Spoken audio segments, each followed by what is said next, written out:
On our third wedding anniversary, he gifted me the diamond ring I'd always dreamed of, only for me to discover it was the same design his first love wore. He claimed it was a misunderstanding, but it wasn't until he shoved me to the ground to protect her that I realized my 7 years of devoted love had been nothing more than a meticulously planned deception. Opening, on the night of our third wedding anniversary, I, Ava, prepared a hangover remedy for my husband, Ethan, who was out late on business, but suspecting his infidelity, I replaced it with plain water. Today is our third wedding anniversary. The hands of the clock on the wall stubbornly ticked towards midnight. I was the only one left in the living room, along with a table of food that was slowly getting cold. Ethan wasn't back yet. On my phone screen, his message from half an hour ago remained, Ava, there's an emergency surgery at the hospital. I'll be late. Don't wait up. Get some rest. Another surgery. My fingertip unconsciously traced the cold glass of my phone screen.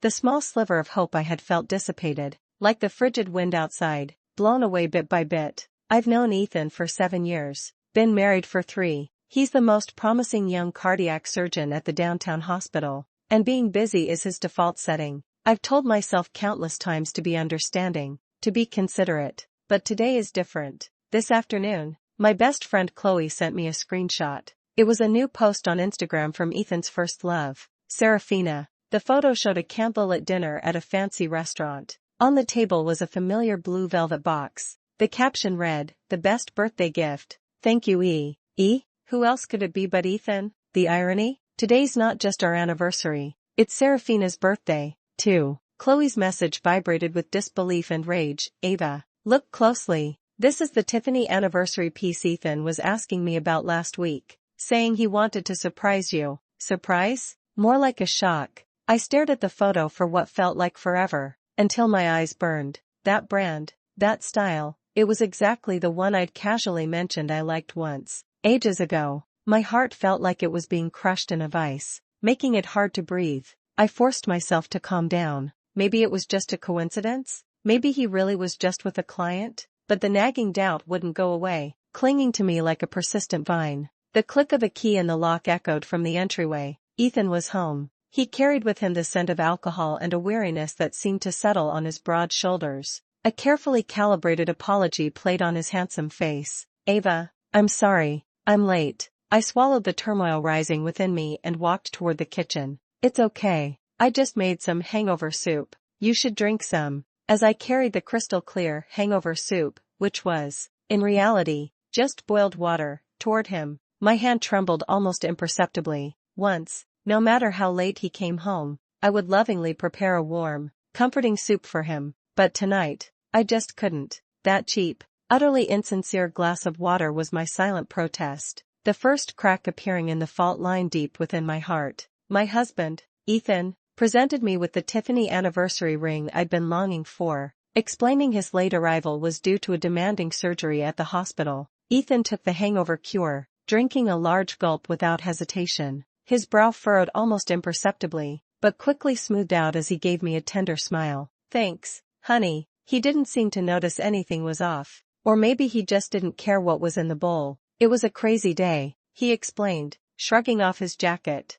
2 back-to-back major surgeries, and as soon as I finished, the department head dragged me to some networking event. Couldn't get away. He sounded utterly sincere, his eyes so open and honest they seemed to reflect my own image. If it weren't for that horrifying photo I saw this afternoon, I almost would have believed him. He pulled a small, blue velvet box from his inside suit pocket and offered it to me, a familiar, loving glint in his eyes. Happy anniversary, Ava. My gaze landed on the box, identical to the one I'd seen on Serafina's Instagram that afternoon. My heart skipped a beat, and my blood seemed to turn to ice. I didn't reach for it immediately. The smile on Ethan's face faltered, replaced by a hint of confusion. What's wrong? Don't you like it? It's that Tiffany piece you said you loved last time. He opened the box, and a simply designed yet dazzling diamond ring lay nestled inside. The fire of the diamond danced in the light, stinging my eyes. I love it, I heard myself say, my voice raspy.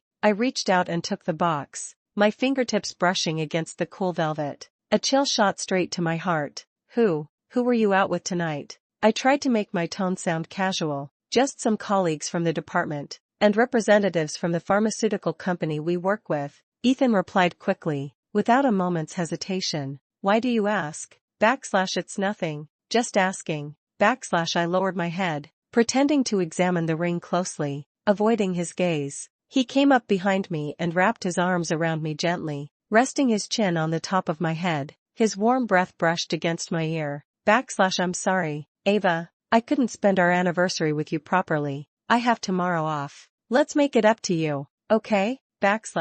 His embrace used to be my safe harbor, but now, it just felt incredibly ironic and cold. The ring, which should have symbolized eternity and commitment, now felt like a cruel mockery, a constant reminder of a possible betrayal. I didn't answer, just let him hold me. My body as stiff as a block of wood. He seemed to sense my distance, his arms tightening around me. Ava, are you mad at me? I promise. I'll try to come home earlier to be with you from now on. His voice was still gentle, with a hint of almost imperceptible appeasement. Looking at his handsome yet unfamiliar face in the mirror, I suddenly felt exhausted. How much of the love I'd believed in for the past 3 years, or even the past 7, was actually real? The ring nestled in the velvet box. Who was it really meant for? Discovering the affair, through information from a close friend and Ethan's first love, Serafina's Instagram, I learned the ring was actually intended for Serafina, and the two had a romantic date on her birthday, which was also my wedding anniversary. Ethan went to take a shower. The sound of rushing water filled the bathroom. I sat alone on the living room sofa, clutching the blue velvet box in my hand like it was a burning ember. My phone screen lit up again. A new message from Chloe. Ava, are you okay? Is Ethan back yet? Immediately following was a screenshot. This screenshot was even clearer. It was Serafina's Instagram story, posted at 8 p.m., the exact time Ethan claimed to be in surgery. The backdrop of the photo was unmistakably that upscale restaurant again. Serafina was nestled in a man's arms, her face radiant with smiles, though most of the man's face was cleverly obscured, revealing only a sharply defined jawline and the shoulder of a well-tailored suit. I recognized him instantly. It was Ethan. He was wearing the Armani suit I'd personally picked out for him just last month. What stung the most was the ring prominently displayed on Serafina's slender, pale ring finger, an exact match to the Tiffany Anniversary Edition ring I held in my own hand. The caption read, "My birthday boy and my ring.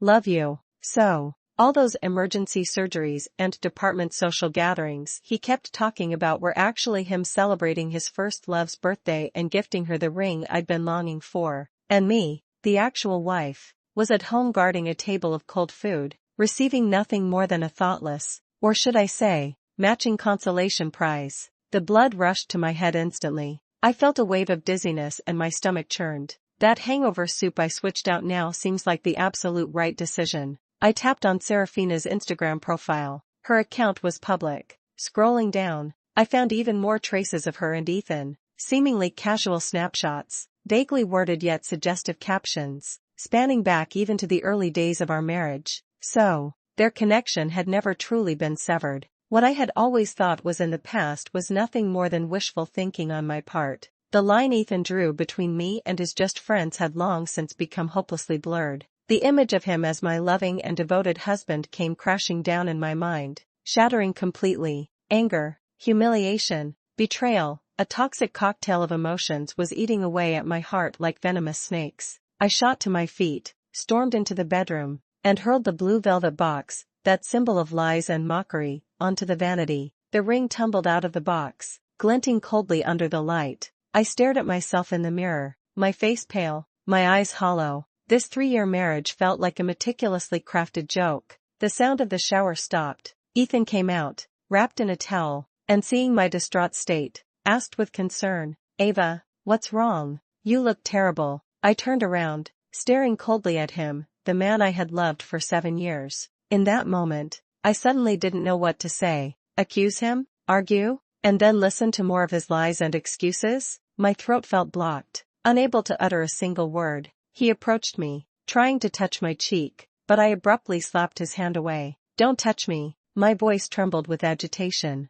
Ethan froze, a flicker of hurt and confusion in his eyes. "Ava, what the hell is going on with you?" I took a deep breath, struggling to calm my near-explosive emotions, and pointed to the solitary ring on the vanity. I asked, each word distinct, "Ethan, tell me, how many of these rings did you actually buy?" First love's provocation. Serafina sent an email containing stories from her past with Ethan and intimate photos, attempting to assert her claim. Ethan's face changed instantly. The tenderness and concern in his eyes vanished, replaced by a flicker of panic and evasion. What do you mean? Several? He tried to keep his voice steady, but a subtle tremor betrayed him. Ava, what are you talking about? Of course, this is for you. The only one. The only one? I scoffed, grabbing my phone and shoving the picture Chloe sent, Serafina wearing the same ring, snuggled in his arms, in his face. Then what's that on her finger? Ethan, tell me. The light from the photograph illuminated his face, starkly revealing his ashen complexion and the sudden, violent contraction of his pupils. He opened his mouth, as if to argue, but couldn't utter a single word. The evidence was irrefutable. Any explanation would have sounded hollow. The air seemed to solidify, leaving only the silent confrontation between us and the sound of his increasingly rapid breathing. Just then, the abrupt chime of my cell phone shattered the suffocating silence. It's a new email. The sender's name blazed across the screen, Serafina Collins. My heart plummeted. A wave of dread washed over me. Ethan saw the sender too. His face darkened, and he instinctively tried to stop me. Ava, don't read it. I ignored him, my fingers trembling as I opened the email. The subject line was simple: things you might not know. Attached were pages of text and a dozen or so photos. The text was written by Serafina in an almost boastful tone, detailing her and Ethan's unforgettable love story from their college days, the details I'd never fully known,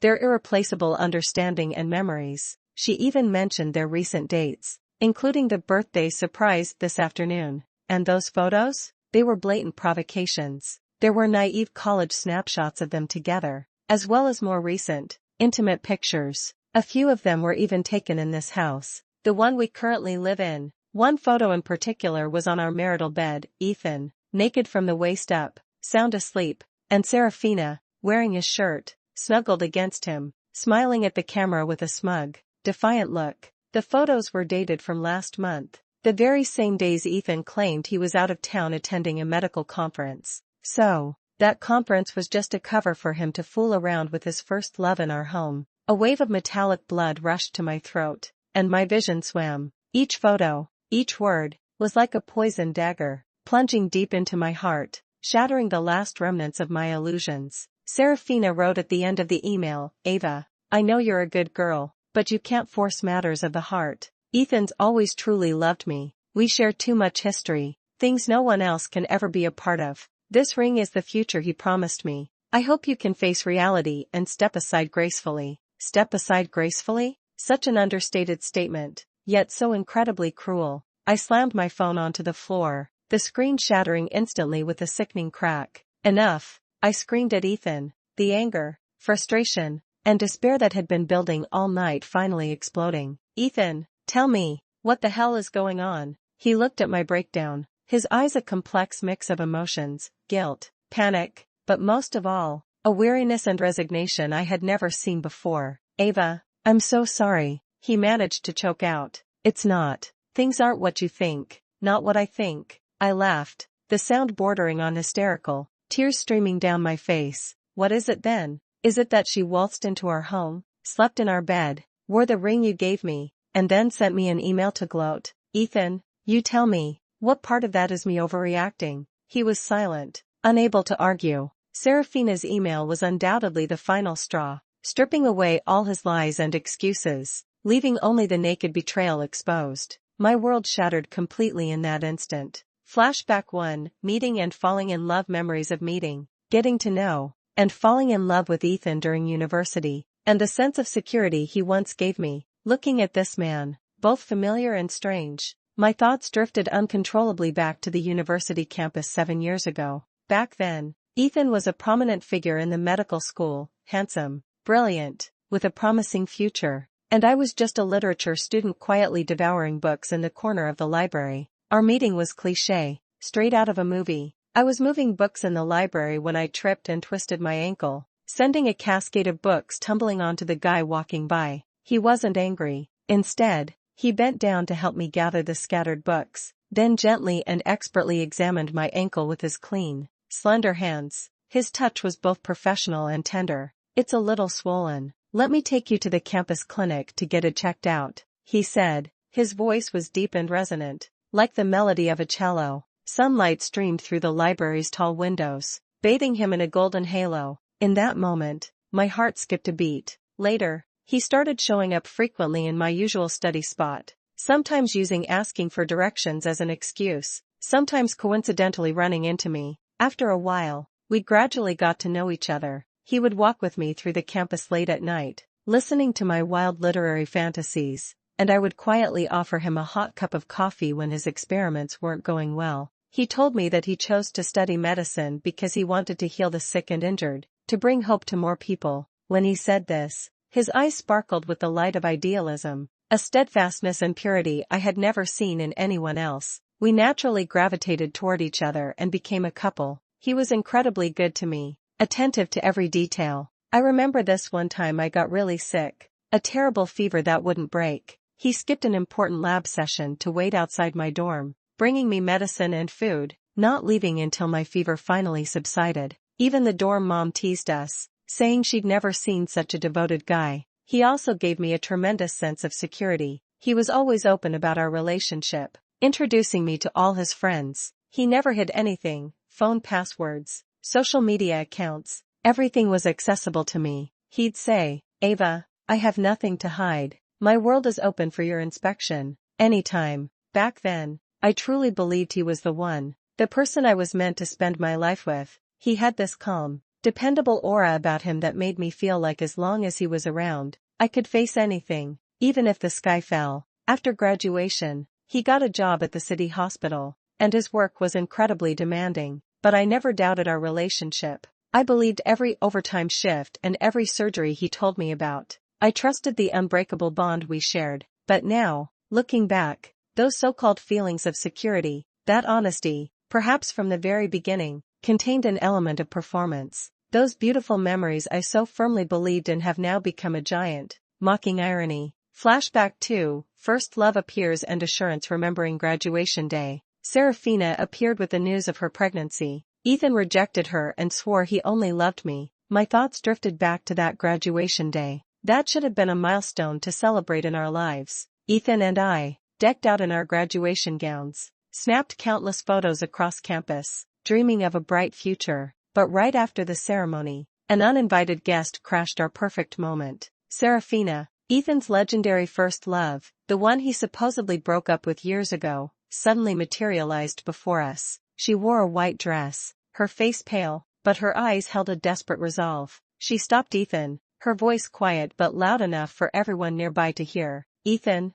I'm pregnant, and it's yours." I was completely stunned, frozen in place, staring at Ethan's shocked and complicated expression. All eyes turned to us, filled with curiosity and speculation. Ethan quickly recovered. He grabbed my hand, trying to pull me away, but Serafina clung to his arm, refusing to let go. "Ethan, you can't abandon me. The baby is innocent," Serafina cried, looking utterly pathetic. Ethan's face was a mask of cold fury. He ripped his hand away from Serafina's grip, his voice sharp and unwavering. "Serafina, it's over between us, and this child, I won't acknowledge it. How can you be so heartless?" Serafina wailed, her voice cracking with despair. Ethan ignored her outburst, turning instead to me. He held my hand tightly, his eyes locked on mine as he spoke, each word deliberate and firm. "Ava, believe me, Serafina and I have been over for a long time. The only woman I love is you, Ava. It has always been you,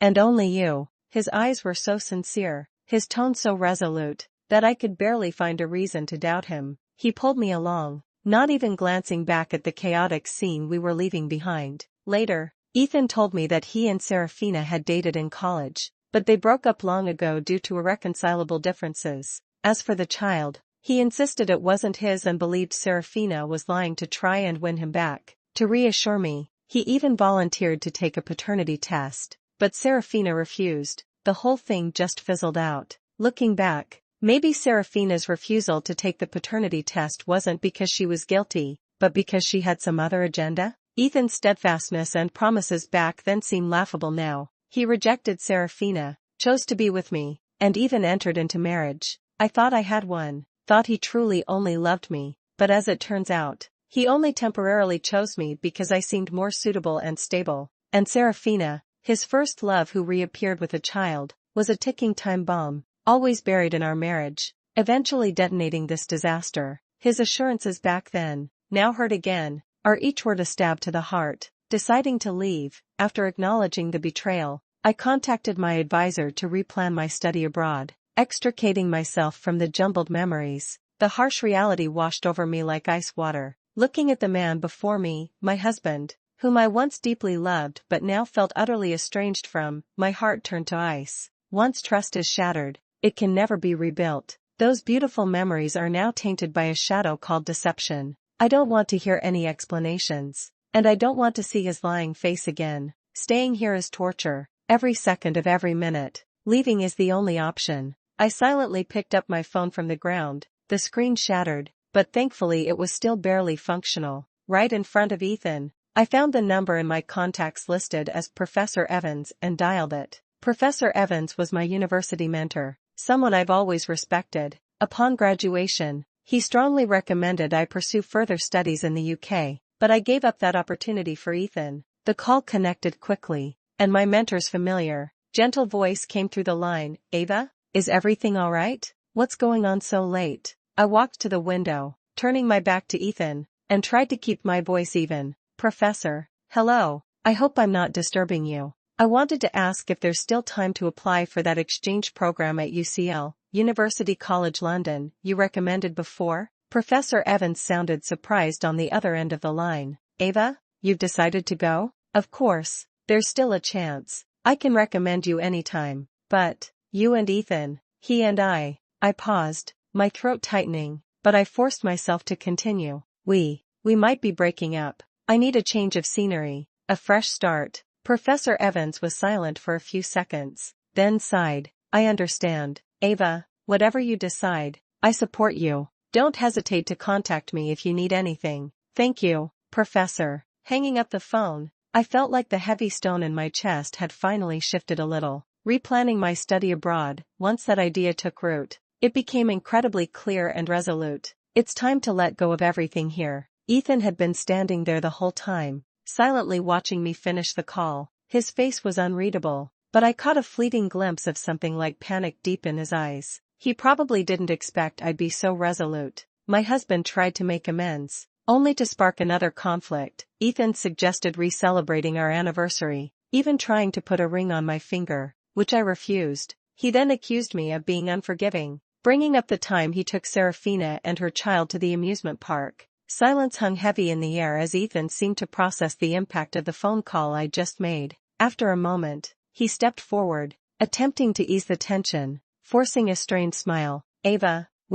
let's not do this, okay? I know I messed up. I shouldn't have kept it from you. But Serafina and I are really just what? I cut him off, my voice like ice. Just ordinary friends? Ordinary friends don't give her the exact same ring as me? Ordinary friends don't come barging into our house and sleep in our bed? Ethan's face paled even further. He opened his mouth, but couldn't find the right words. He took a deep breath, as if steeling himself, picked up the ring I'd tossed onto the dresser, walked over to me, and lowered his voice. Ava, this ring, it's for you. I admit, I didn't handle things well, and she got the wrong idea, but my feelings for you are real. Let's start over, okay? Tomorrow, we'll properly celebrate our anniversary. He reached for my hand, wanting to slip the ring onto my ring finger. I yanked my hand back as if I'd touched something filthy, staring at him with disgust. Ethan, don't you find this sickening? This ring symbolizes your lies and betrayal, and frankly, I find it tainted. Ethan's hand froze in midair, his face instantly contorting into a mask of hurt and anger. My words had stung him, and his tone hardened. Ava, can you please stop being so unreasonable? I've apologized. I've explained everything. Why can't you just be a little forgiving? Forgiving? I scoffed, as if he'd told the funniest joke. You want me to watch you and your first love continue to be entangled, and pretend nothing's happening? Ethan, what makes you think you can demand forgiveness from me? She's in my past. Now she's raising a child alone, and I'm just helping her out of sympathy. Ethan's voice rose several notches, laced with impatience. You saw us at the amusement park with her and the kid, right? I made it perfectly clear to her that there's no chance for us. He shouldn't have brought it up. Now that he has, the fire in my heart is burning even brighter. Flashback 3, Birthday Betrayal and Intimate Encounter. Recalling my birthday, Ethan claimed he was on a business trip, but was actually at a children's amusement park with Serafina and her child. I caught them being intimate. He justified his actions by claiming he was simply sympathetic to a single-parent family. It was last month, my birthday. Ethan had told me a few days in advance that he had to attend an important medical conference in a neighboring city, and the timing was such that it fell exactly on my birthday, so he wouldn't be able to spend it with me. Although I felt a little disappointed, I told him I understood and reminded him to take care of himself. On my birthday, Chloe asked me to go shopping and have dinner to celebrate. We were at the biggest mall downtown when Chloe suddenly stopped me, pointing with a strange expression at the entrance of the nearby children's play area. I followed her gaze and felt like I'd been struck by lightning. Ethan was standing there, wearing a tender smile I'd never seen before, bending down to play with a little boy who looked about 3 or 4 years old, and the woman standing next to him was none other than Serafina. Serafina was looking up at Ethan, saying something with a radiant smile. A natural and intimate atmosphere flowed between them, making them look like a happy family. In that moment, I felt a chill wash over me, and my blood ran cold. The so-called important meeting, the so-called business trip, it was all a lie. He missed my birthday to be with his first love and her son. I was trembling with rage, and I stormed right over there. Ethan's smile froze the moment he saw me, a flicker of panic in his eyes. Serafina, on the other hand, looked at me with feigned innocence, a subtle smirk playing on her lips. Ethan, I thought you were at a meeting? I demanded, my voice trembling with anger. Ethan tried to explain. Ava, listen to me. Serafina called me last minute, said the kid was sick and she couldn't handle it alone. Sick? So you bring them to a children's amusement park? I interrupted with a cold laugh. Ethan, do you think I'm an idiot? Serafina chimed in, her voice soft and delicate. Ava, please don't get the wrong idea about Ethan. He's just being kind, helping us out because he feels sorry for me and Leo. She paused. Leo, her son's name, has been wanting to come here for ages, and Ethan just wanted to make his wish come true. Feeling sorry for a single-parent family? Ethan quickly echoed Serafina's words, defending himself. Ava, there's really nothing between us, okay? Don't overthink it. We're just friends. Just friends? I stared at the easy intimacy between them. The way they seemed to forget anyone else was even there, and felt a wave of bitter sarcasm wash over me. Ethan, you lied about a meeting on your birthday to come to an amusement park with your just friend and her kid? Do you really think I'm that stupid? That day's argument ended with Ethan's constant apologies and promises. He repeatedly emphasized that he was only acting out of pity and swore he would keep his distance from Serafina in the future, to avoid making things messier than they already were, and maybe because a tiny, stubborn part of me still clung to the hope that it wasn't true. I ultimately chose to forgive him, for now, but the thorn was already deeply embedded in my heart. Looking back, it wasn't sympathy at all. It was a carefully constructed lie, evidence of his repeated betrayals, husband's renewed affection and suspicious signs. Ethan, uncharacteristically, cooked dinner, but I noticed the slippers had been moved, hinting at someone else's presence. Last night's argument ended badly. Ethan slept in the guest room, while I tossed and turned in the master bedroom, unable to sleep a wink. The next morning, I walked out of the bedroom and was surprised to find Ethan bustling around in the kitchen. He was wearing his pajamas and an apron, making breakfast. Sunlight streamed through the kitchen window, highlighting his handsome profile. It used to be such a familiar and comforting scene, but now it just felt foreign and bitter. In the 3 years we've been married, he's cooked maybe a handful of times. His eagerness this morning is nothing more than an attempt to make up for last night's mistake. The table was already set with fried eggs, bacon, and milk. The aroma of food filled the air, yet it couldn't thaw the icy atmosphere between us. Ava, you're up? Come eat breakfast, Ethan said, a placating smile on his face. I didn't respond, heading straight for the bathroom.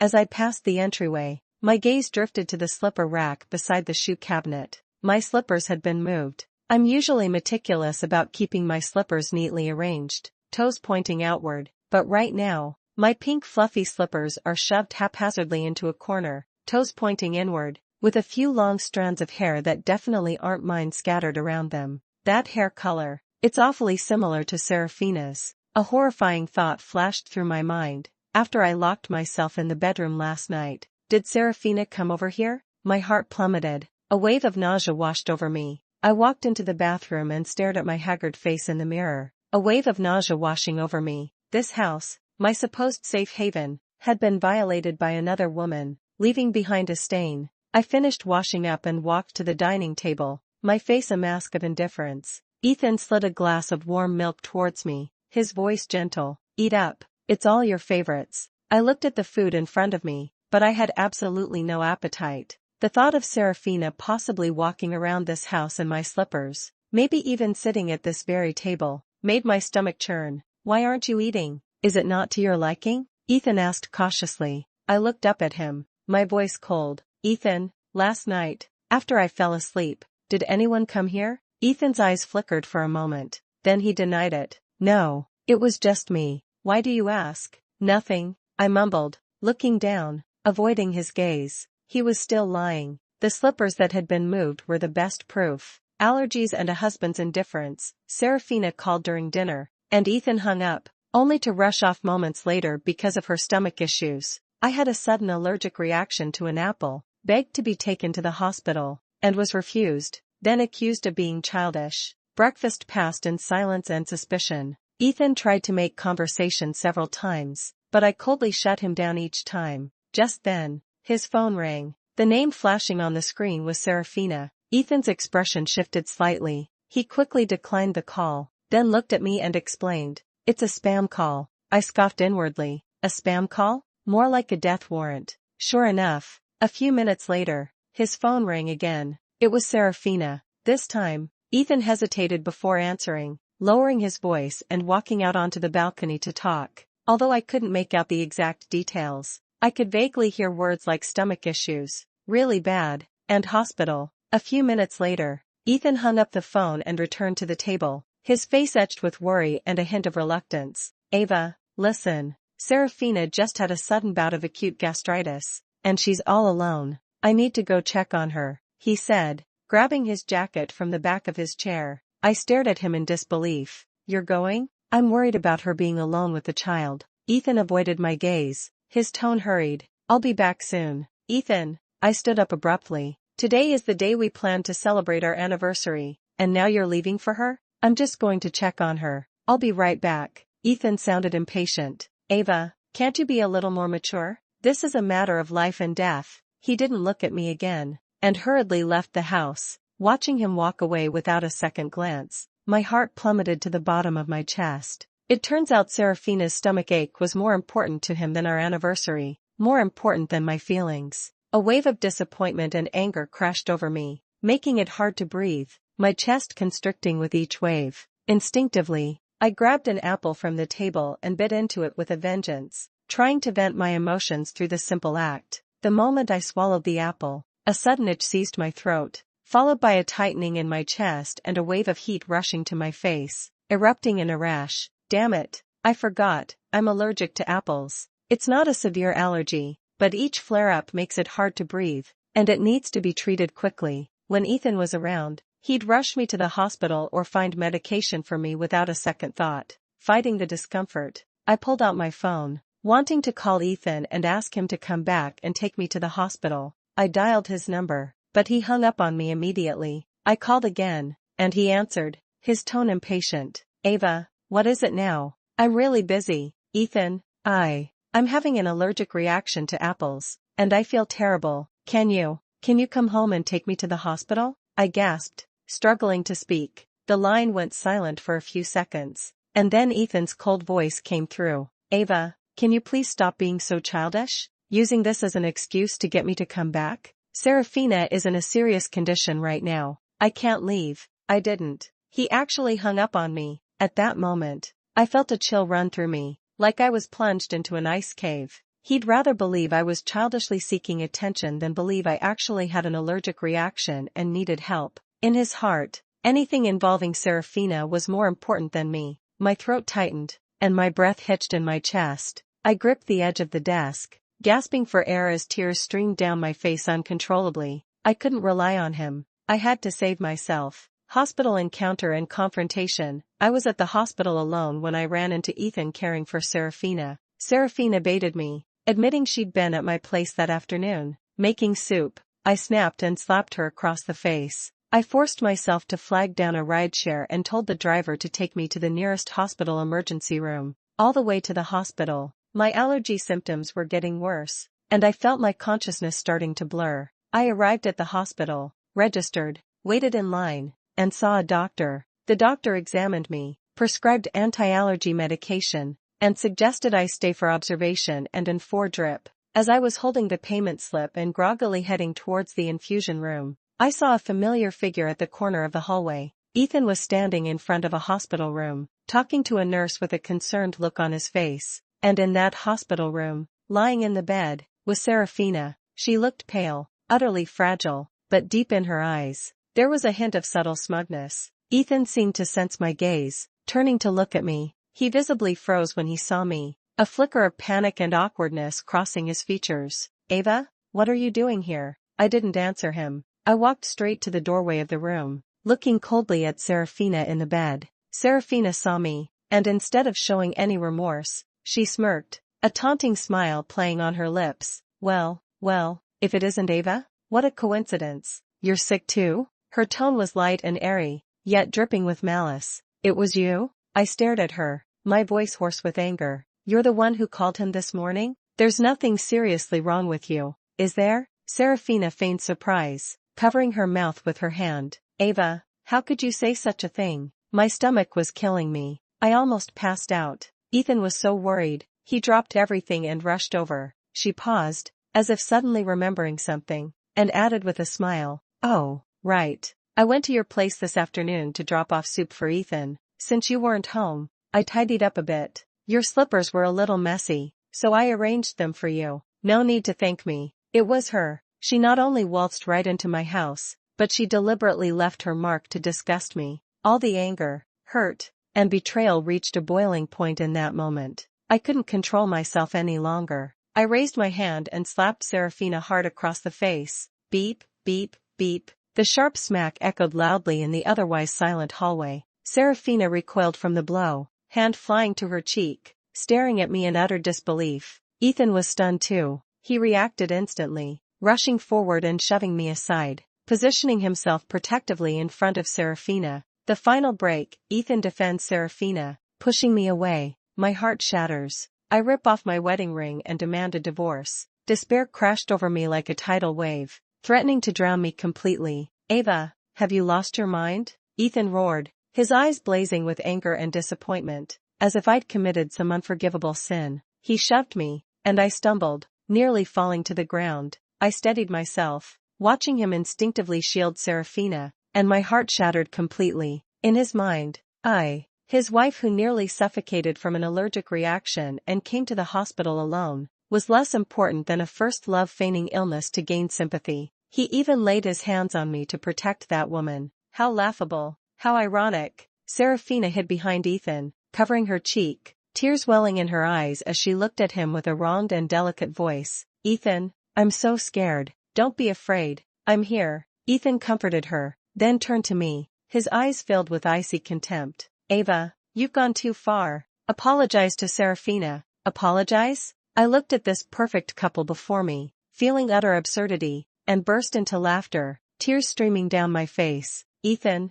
you want me to apologize to a homewrecker who interfered in our marriage and struts around our house like she owns the place? Have you lost your mind?" "She's not a homewrecker," Ethan insisted, still defending her. "We're just friends." "Friends?" I pointed at Serafina. "Ask her if she considers me a friend. She sent me taunting emails, slept in our bed in our house, and now she's faking an illness to get you here. That's your idea of a /friend/?" Ethan was speechless, his face flushing crimson and then paling. Seeing this, Serafina launched into her performance, tears streaming down her face. I really do have a stomachache. "Ava, I know you've misunderstood my relationship with Ethan, but I truly never intended to ruin anything between you two." "Enough," I snapped, cutting her off, disgust lacing my voice. "Just stop with the fake act. It's repulsive to even watch." I turned my head to look at Ethan, the man I had once loved with every fiber of my being, the man who now filled my heart with nothing but ashes. Any lingering affection or reluctance I might have felt vanished the moment he pushed me aside to protect Serafina. Slowly, deliberately, I raised my hand and removed the ring from my ring finger, not the fake Tiffany one, but the simple platinum band we'd bought when we got married, the one that symbolized our marriage. The ring held the warmth of my skin, yet felt frigid and sharp against my finger. I hurled the ring onto the floor, the sound piercing the silence. "Ethan," I said, my voice devoid of emotion, yet laced with an unwavering finality, "let's get a divorce." Ethan's pleas and Serafina's charade. Ethan, concerned about his reputation, tries to dissuade me, but I am resolute in my decision to leave. Serafina feigns reconciliation, while her son launches a verbal attack against me. Ethan stays behind because Serafina faints. The word divorce detonated in the hallway like a thunderclap. Ethan's face went ashen instantly. He stared at me, disbelief etched on his features. "Ava, what did you say?" "Say it again," I said. "We're getting a divorce," I repeated, my voice firm, leaving no room for argument. "I'm done with your lies and betrayal. I'm done with you two bastards." Ethan clearly hadn't anticipated my resolve. Panic flickered in his eyes. He grabbed my arm, his voice laced with urgency. "Ava, calm down. There's been a misunderstanding. We can talk about this. Don't just throw around the word divorce. What he's worried about isn't losing me, but how a divorce would tarnish his brilliant young talent and model husband reputation. After all, he's a rising star at the hospital. Any negative publicity could jeopardize his future." "Let go." I yanked my hand away, my eyes like ice. "There's nothing left to talk about. Ethan, we're done." I turned and walked away, not wanting to spend another second in this suffocating place. "Ava," Ethan called out, trying to follow me. Just then, Serafina, who had been hiding behind me all along, suddenly rushed forward and blocked my path, her face streaked with sincere tears. "Ava, please don't do anything rash. It's all my fault. I caused this misunderstanding. Don't divorce Ethan because of me." As she spoke, she reached for Ethan's arm, feigning reconciliation. "Ethan, please explain everything to Ava. There's really nothing between us." Her son Leo, the little boy Ethan took to the amusement park, had also appeared, and seeing his mother crying, he immediately charged over like a little tiger cub, kicking and hitting my shins. "Bad woman, don't bully my mommy, take that." The child's attack didn't hurt much, but it was incredibly humiliating. I frowned in disgust, instinctively wanting to push the child away. Just then, Serafina suddenly gasped and went limp, falling towards Ethan. "Ethan, I feel so dizzy." Ethan instinctively caught her, anxiously calling her name. "Serafina, Serafina, what's wrong?" Serafina weakly opened her eyes in his arms, her voice barely a whisper. "I'm okay. I was probably just too excited a moment ago." Watching this pathetic charade unfold in front of me, I felt nothing but utter disgust. Ethan fell for it, hook, line, and sinker. He frantically scooped Serafina into his arms, completely forgetting to chase after me, forgetting to explain anything to me. He didn't even spare me a glance. He just held Serafina and rushed back into the hospital room, shouting for a doctor. I stood there, watching his desperate retreat, and the last vestige of warmth in my heart vanished. Fine, this complete break, this clean cut, actually brings me more clarity. I didn't hesitate. I turned and left the hospital, not looking back, determined to divorce. I am getting in 4 at the clinic, and the doctor is trying to comfort me. I contact a lawyer to prepare the divorce papers. Recalling how our honeymoon was cancelled because Serafina's son got sick, and remembering my family's attempts at reconciliation, I'm resolved not to compromise anymore. Even after leaving the hospital, my allergic reaction hadn't completely subsided. I found a nearby community clinic,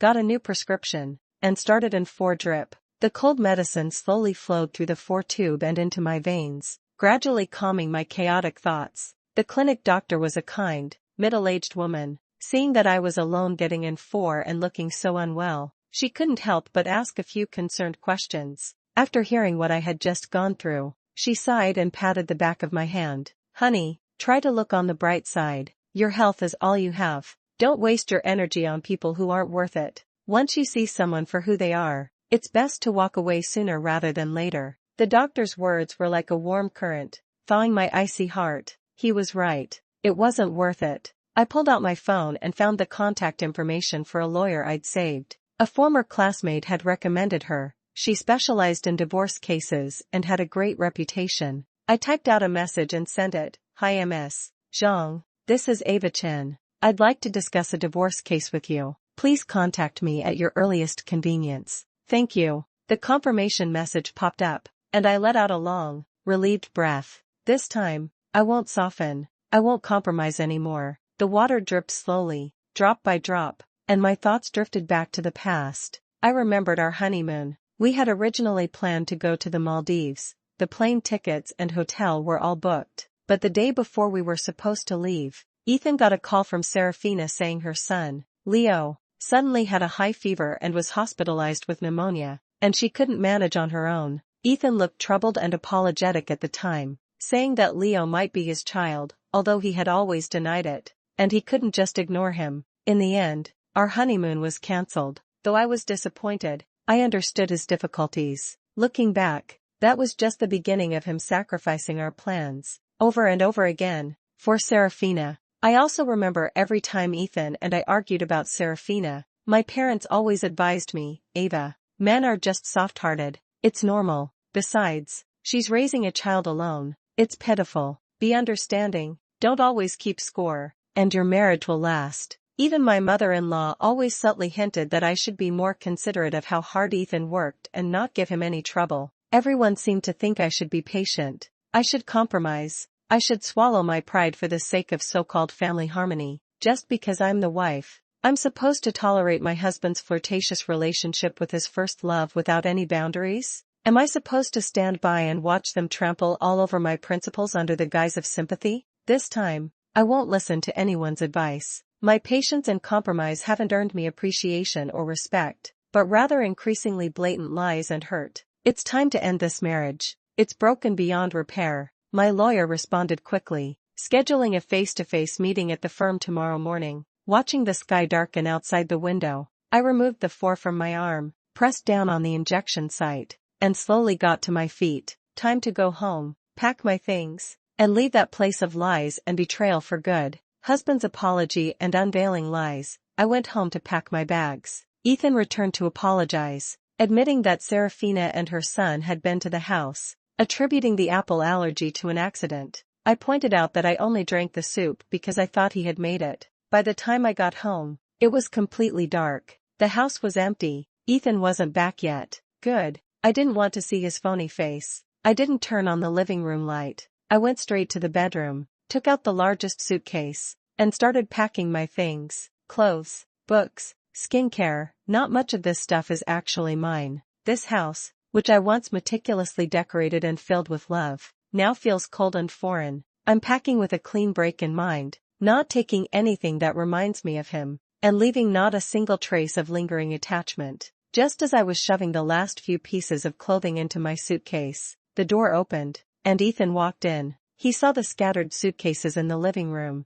and my determined stance. His face changed, and he rushed over, his voice tinged with panic and pleading. Ava, are you really leaving? What else would I do? I didn't stop what I was doing, nor did I look up as I retorted. Stick around to watch you two continue your charade of profound love and devotion? A flicker of pain crossed Ethan's face. He stepped forward and grabbed my wrist. Ava, I'm sorry. I was wrong today at the hospital. I shouldn't have pushed you, shouldn't have doubted you. I was just so worried about Serafina, afraid something would happen to her. So, my life or death is insignificant. Is that it? I shook off his hand, looking at him coldly. Ethan, you don't need to explain anymore. I don't want to hear it. No, that's not it. Ethan argued urgently. I asked the doctor later and found out your allergic reaction was severe. I was very worried about you. I took care of things there and rushed back as soon as I could. Finished taking care of things over there? I scoffed. Or did you mean,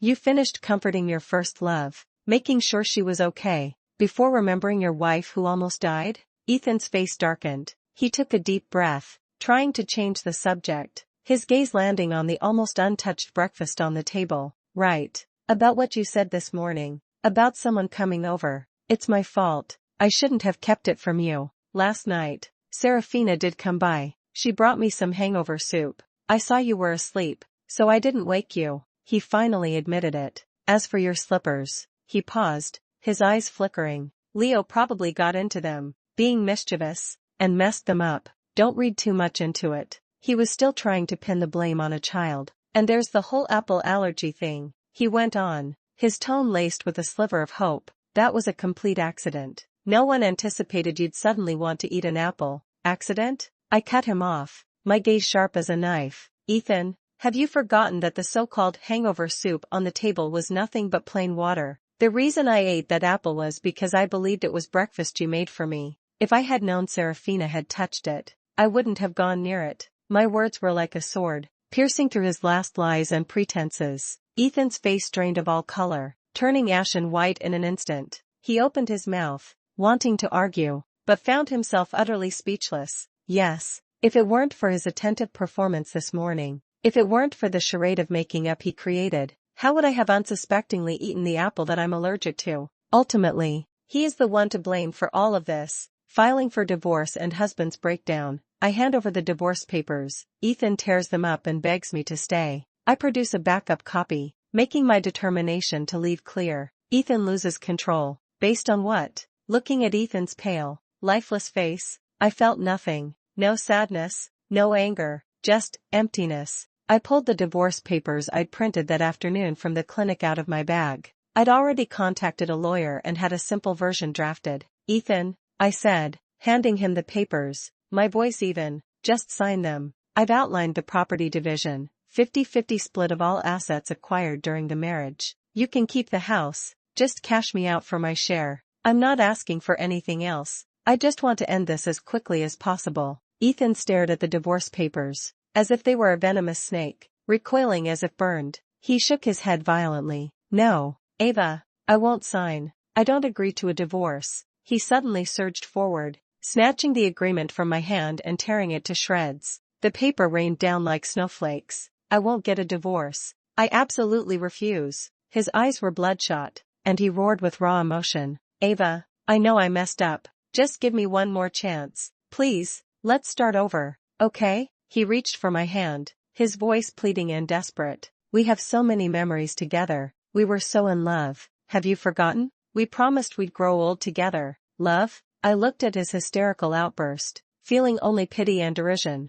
Ethan, is your so-called love sweet-talking me while you're tangled up with your first love? Is it lying about a meeting on my birthday, only to take her and her kid to the amusement park? Is it putting the anniversary ring that was supposed to be mine on her finger? Is it hitting me when she pretends to be sick, ignoring my allergies and suffering? With each word I spoke, Ethan's face paled a little more. Enough. Stop talking. He clutched his ears in anguish, as if unable to bear these stark truths. Ignoring his breakdown, I calmly pulled another identical copy of the divorce papers from my bag. I had been prepared and printed a backup. It's no use, Ethan. I placed the backup papers on the coffee table in front of him. My mind is made up. If you refuse to sign, I'll file for divorce directly. Dragging this into court will only be worse for your reputation. My composure and unwavering resolve finally shattered his last psychological defenses. Ethan stared at the new divorce papers, then at my cold, unfamiliar face, and suddenly broke down,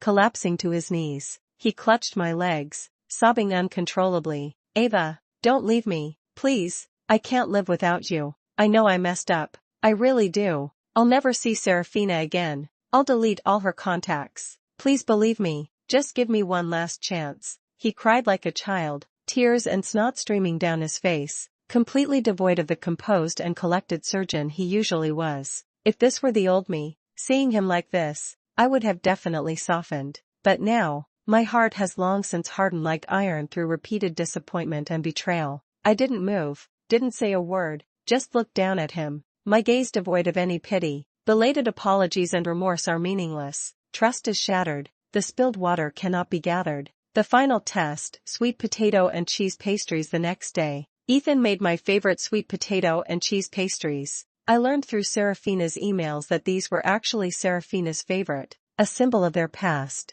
I confronted him with the truth. The next morning, I woke up to find Ethan already gone from the guest room. A sweet, comforting aroma filled the living room. I walked out of the bedroom and saw Ethan carrying a plate of golden, tempting pastries from the kitchen. Sweet potato and cheese pastries, a dessert I used to love. Ava, you're awake? Come and try this. I just baked these cheese sweet potato pastries. Ethan, wearing a tentative, almost pleading smile, placed the plate on the dining table. You used to love these. Looking at the plate of admittedly appealing cheese sweet potato pastries, I felt nothing but a wave of intense suspicion. Ethan rarely cooked, let alone baked something that required skill like this. Why would he suddenly decide to make these? I didn't touch them. Instead, I pulled out my phone and opened my email. Just as I suspected, there was a new email from Serafina, sent in the early hours of the morning. The email was concise, containing only a single photograph and a sentence. The photo depicted a young couple,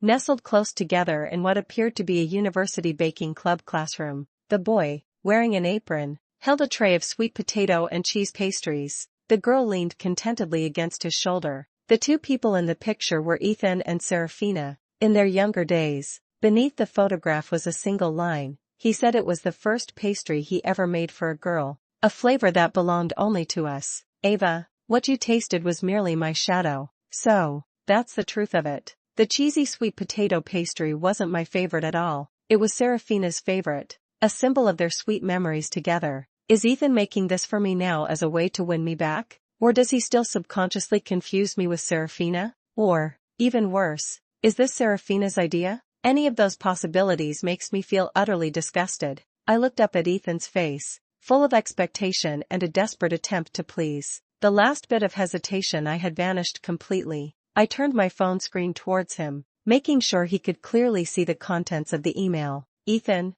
I said, my voice icy and even, are you absolutely sure this is my favorite food? Or is it perhaps a taste that's just between you and Serafina? Ethan's smile froze the instant he saw the email. The color drained from his face. He stared at the phone screen, then back at me, his eyes filled with panic and despair. No, it's not what it looks like. Ava, please, let me explain, he stammered, desperately trying to defend himself. What more is there to explain? I cut him off, my voice thick with exhaustion and weariness. Ethan, even when you're trying to win me back, you resort to using symbols of your past? Have you ever truly cared about me? Or have I just been a Serafina substitute all along? I pointed at the steaming dish of cheesy sweet potato pastry, and said, each word deliberate, this thing? I consider it tainted. Ethan was completely devastated by my words. He stumbled backward, hitting the sideboard with a dull thud. He looked at me, his eyes hollow, his lips moving, but he couldn't utter a single word. All the pretense and lies. In that moment, I ruthlessly shattered them all. The last chance at redemption. Songbei Snow Mountain. Ethan kneels and begs, and I propose a trip to Songbei Snow Mountain to see the meteor shower, to remedy past regrets, as a final chance. Ethan knelt before me again, but this time, there were no tears, no histrionics, just a look of near despair in his eyes, his voice raspy as he pleaded, Ava, please, give me one last chance, just one, I'm begging you. He was like a drowning man, desperately grasping at the last available piece of driftwood. Watching him debase himself so utterly, I suddenly felt a strange weariness wash over me. After all this entanglement, it seemed it was time for a definitive end. Perhaps I should give him, and myself, a chance to finally let go. I thought about the Songbei Snow Mountains. It was a place we had promised to visit together when we first started dating. I heard the winter starry sky there is especially beautiful, the best place to watch meteor showers. But later, due to various reasons, mainly Ethan's busy schedule, this promise was continually put off. 1 year, we had meticulously planned our trip, but right before we were supposed to leave, Ethan canceled again, citing an emergency involving Serafina that he needed to attend to. The meteor shower over the Songbei Snow Mountains became an unfulfilled dream in my heart, and a wound that never quite healed in our relationship. Okay, I said, looking at Ethan, speaking slowly and deliberately, I'm giving you one last chance. Ethan's eyes lit up instantly, filled with hope. The Perseids meteor shower will be visible over Mount Cansno the night after tomorrow, I said. If you can watch the whole thing with me, from beginning to end, without any interruptions, then we can start over. It was a seemingly absurd request, but it was also the ultimate test. A test to see if he was truly willing to let go of everything for me, including Serafina, the woman he was always so concerned about. Ethan paused, taken aback by my demand, but he quickly recovered, nodding without hesitation. Okay, Ava, I promise, I'll watch the meteor shower with you. Mount Cansno, the night after tomorrow, I'll be there. His voice was thick with determination and promise. like he was clinging to a lifeline. I just stared at him, silent. In my heart, though, I knew this was probably just another lie we were telling ourselves. But no matter what, this was the last time. Ethan, in a show of commitment, deletes Serafina's contact information after her continued harassment and escalation to contacting me. Serafina retaliates by alleging a past relationship with Ethan, taunting me with interpretations of their son's name. Leo equals love Ethan only, equals Huichuan equals missing Hui, insinuating she misses Ethan. I respond calmly. To demonstrate his resolve, Ethan pulled out his phone right in front of me and deleted all of Serafina's contact information, phone number, WhatsApp, Instagram, Facebook, one by one. He deleted everything thoroughly, even clearing the call logs and chat history. Ava, look, I deleted everything. He held out his phone for me to see, like a child eager to prove himself. I'll never have any contact with her again, I promise. I watched his slightly childish antics without a flicker of emotion. Deleting his contact information was just a pathetic attempt to fool myself. If you still care, you'll always find a way to connect. Sure enough, it wasn't long before my phone buzzed with harassing texts from an unknown number. I didn't even need to guess, it was Serafina. The messages she sent were dripping with venomous curses and boastful gloating. Ava, do you really think deleting my contact info will change anything? Ethan and I are connected at the heart. He came to me last night after he left you. We're together now, just like before. You know what? He was calling out my name while he was holding me. Oh, right. I almost forgot to tell you. I specifically chose Leo's name. Leo,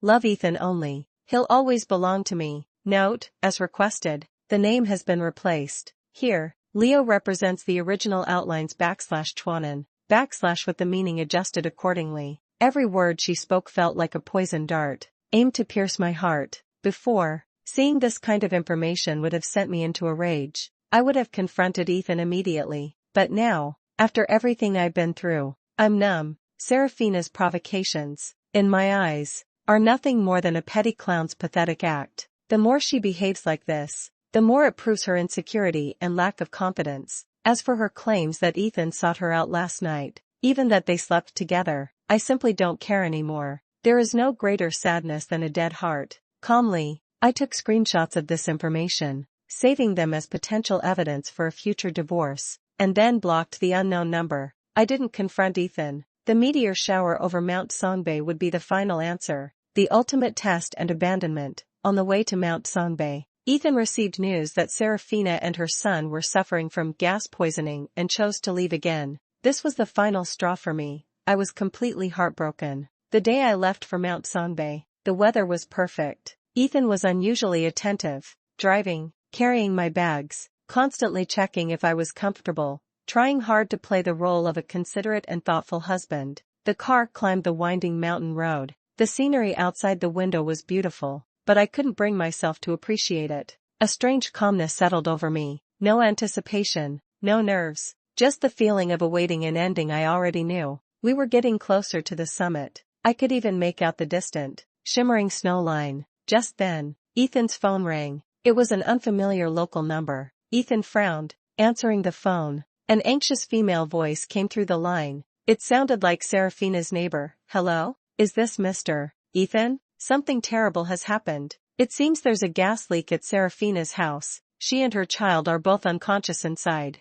We've already called an ambulance. But Ethan's face went deathly pale. He slammed on the brakes, the car screeching to a halt. What? How are they now? Which hospital are they being taken to? Ethan's voice trembled with anxiety. The neighbor rattled off the name of a hospital. Ethan hung up the phone, his hands clenching the steering wheel, veins bulging on the back of his hands. He turned to me, his eyes filled with struggle, guilt, and frantic urgency. Ava, he began, his voice tight. Serafina and the others, carbon monoxide poisoning. I have to go see them. I watched him silently, saying nothing. The predictable ending arrived so quickly, so uninspired. I'm sorry, Ava. Ethan's voice cracked with emotion. I know I promised you, but it's a matter of life and death. I can't just ignore it. He wouldn't even look me in the eye, spinning the car around and speeding down the mountain towards the hospital. The scenery outside the window blurred as we raced away, the snow-capped peaks of Songbei Mountain shrinking in the distance.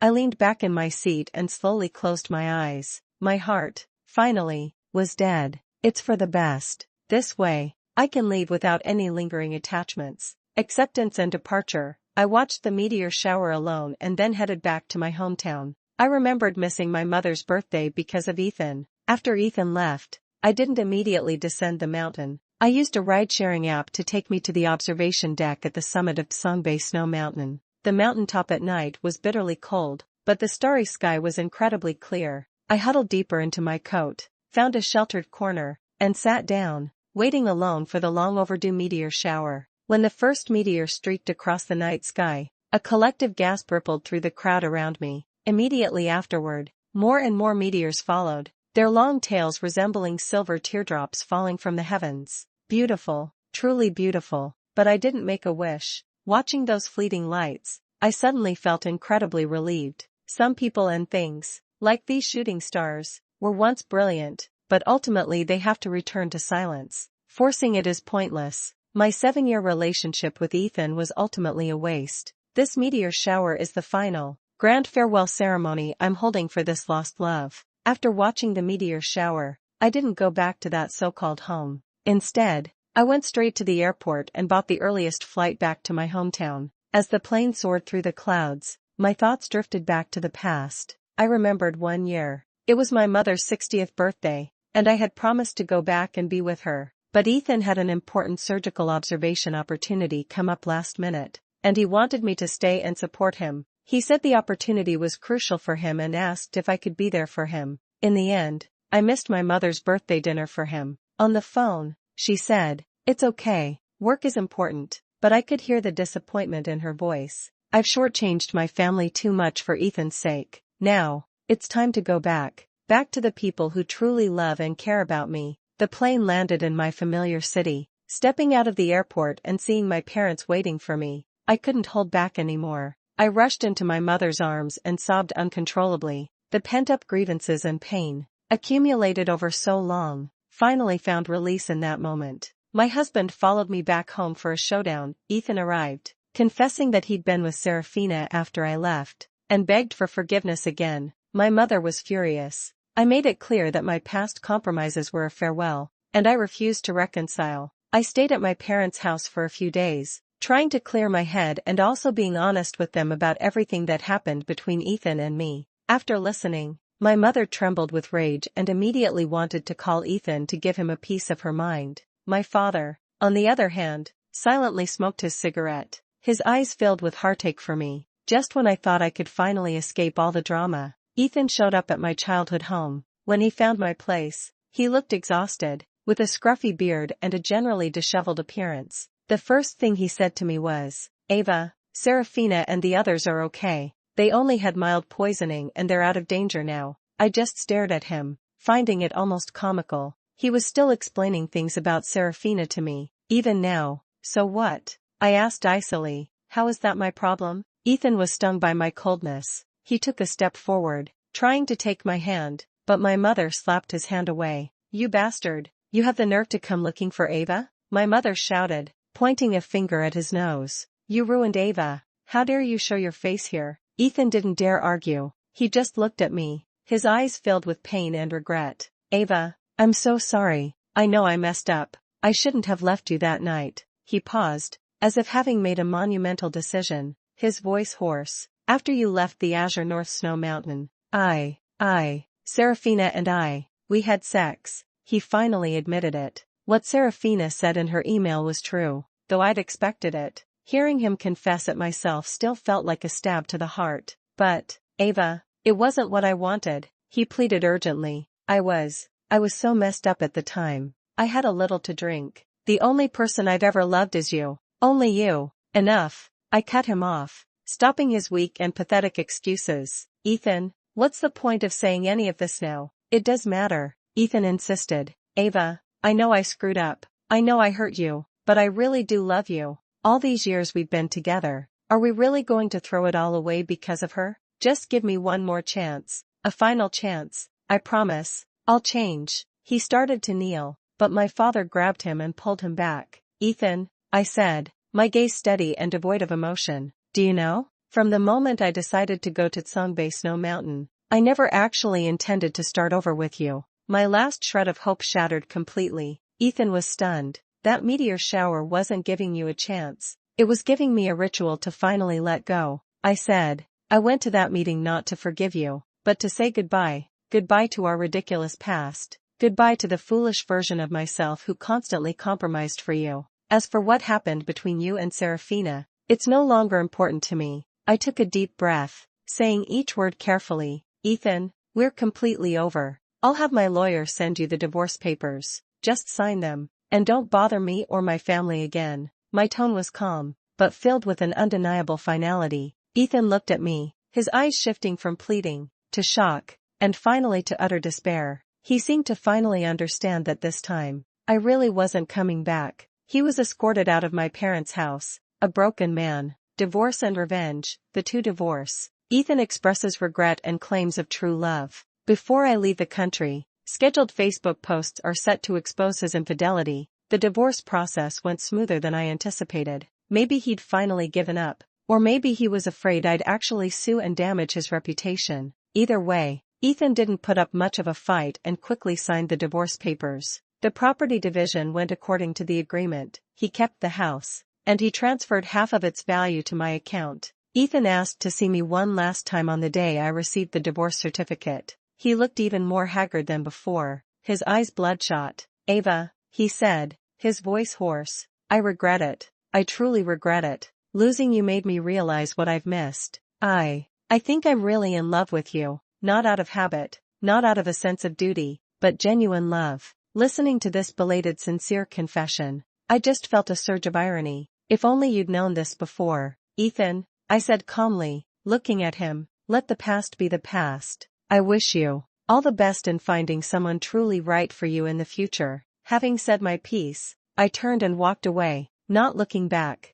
This is where our story ends. A few days later, I received my acceptance letter and visa for UCL and booked my flight to London. On the night before I left, I logged into my Facebook account, an account I hadn't updated in ages. I meticulously crafted a lengthy post, detailing Ethan's actions on my birthdays and wedding anniversaries. I included screenshots of Serafina's taunting emails and laid out the facts of Ethan's repeated deceptions and abandonment in favor of Serafina and her son, along with the evidence of his infidelity. It was all presented clearly and logically. I avoided any inflammatory language, simply stating the facts as they were. But I knew these facts alone would be enough to shatter the good guy and dedicated doctor image Ethan had so carefully cultivated over the years. I scheduled the post to go live after I boarded the plane. This isn't just about revenge, it's about reclaiming my narrative. I want everyone to know the truth, not just speculate and judge. I'm fighting for the justice I deserve after years of suffering and pain. With everything done, I shut down my laptop, grabbed my suitcase, and stepped towards a brand new life. Goodbye, Ethan. Goodbye to this regrettable past. 3 years later and the conclusion, Ethan's reputation is ruined. I returned home after completing my studies and achieving career success. I had a chance encounter with Serafina, who revealed that her married life with Ethan was far from ideal and Ethan was permanently disabled in an accident during his obsession to take photos at the Songbei Snow Mountain. I faced it calmly, completely reconciled with the past, and embraced a new life. 3 years later, I graduated from UCL with my master's degree and decided to return to China to start my career. Thanks to my impressive resume and the connections I'd made abroad, I quickly landed a coveted position at a top-tier consulting firm in China, and my career was taking off. Over those 3 years, I completely moved on from the shadows of the past, becoming more independent, confident,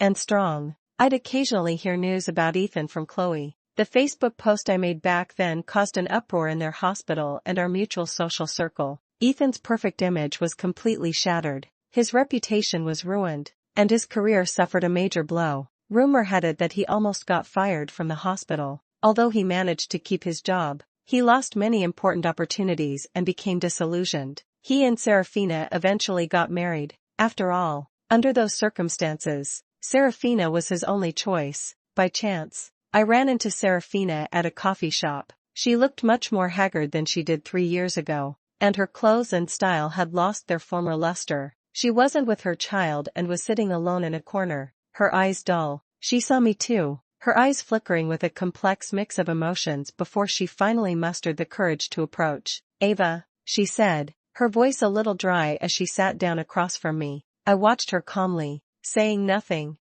Ethan and I aren't doing well," she said with a self-deprecating laugh. "He's never really gotten over you. After we got married, he brought you up constantly, and he goes to Mount Songbei every year, says he's going to photograph the meteor shower." A flicker of something went through me, but I didn't show it. "Last winter," Serafina's voice dropped, "he went to that Songbei snow mountain alone again. He got caught in a blizzard and, trying to get this so-called perfect shot of a meteor shower, he slipped and fell down the mountainside. He survived, but his leg, it's gone." I listened quietly, not really feeling much of anything. An accident? An obsession? Maybe it was just fate playing its hand. "He's become so volatile, constantly swinging from one mood to another." Serafina's eyes welled up with tears. "Our life together, it's become unbearable." I watched her, this woman who had once meticulously tried to destroy my marriage, now reduced to this. I felt no schadenfreude, nor pity. "That was your choice," I said blandly. Serafina paused, then gave a wry laugh. "Yes,